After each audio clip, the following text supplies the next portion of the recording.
Mississippi is taking financial literacy to the classroom, mandating personal finance classes for grades 6 through 8.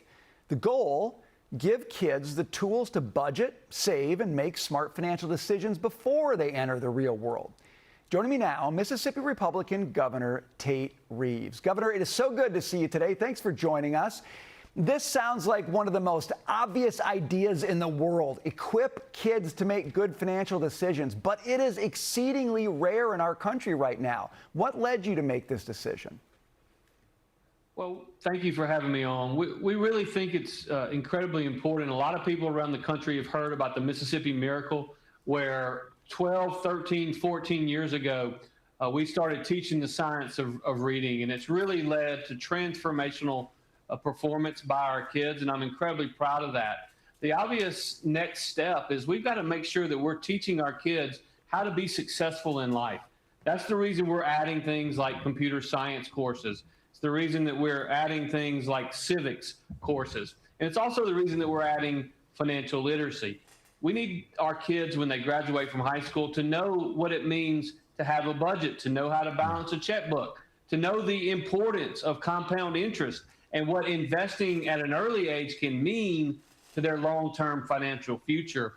My background is in economics and finance. I am incredibly proud of our state for starting this. I love the idea, Governor. I do have the question, because it's taken so long to do this in your state and other states.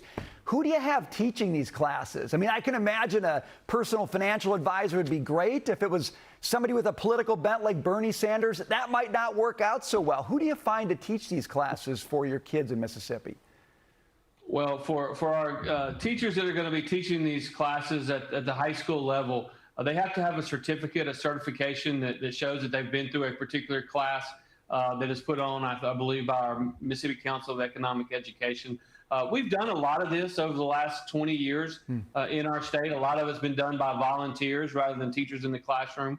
But the reality is that we're confident, just like we did in reading, just like we've done in math, that we can ensure that we have the professional development in place for our teachers to make sure that they're teaching our students the things that they need to know and that they're teaching them in the right way so that our kids can have long-term financial success. Governor, I want to ask you about, you mentioned it just a second ago, Mississippi is outpacing most of the nation in academic growth as schools across the country struggle to recover from the COVID-era learning recession. What are you getting right? You've mentioned some of the classes, but what is it fundamentally that you're doing with education that just caused you to have this explosion in positive outcomes that have people talking across the country?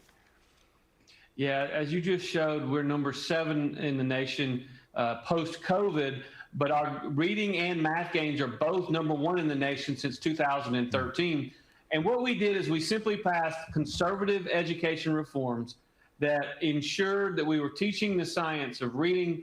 We had good, strong conservative reforms. We implemented them in the appropriate way, and we had a built-in accountability system in place to ensure that it had success.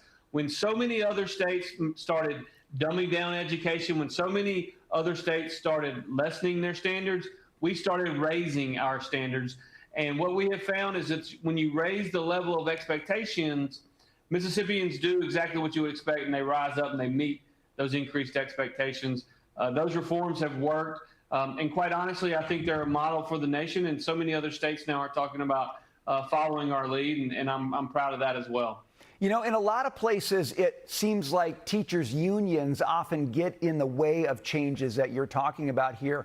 How did you work with the teachers' unions to push these reforms?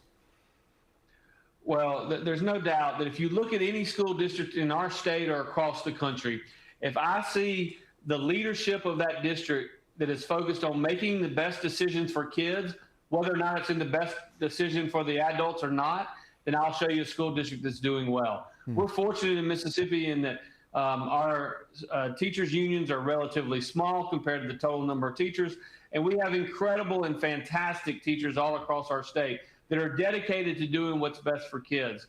I know we've been able to overcome the opposition by the other side, by what I like to call the coalition of the status quo, and we've done that because we're determined to do what's best for the kids across the state.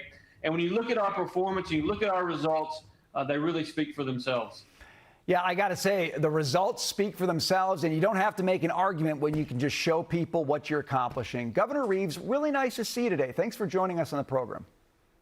It's good to see you as well.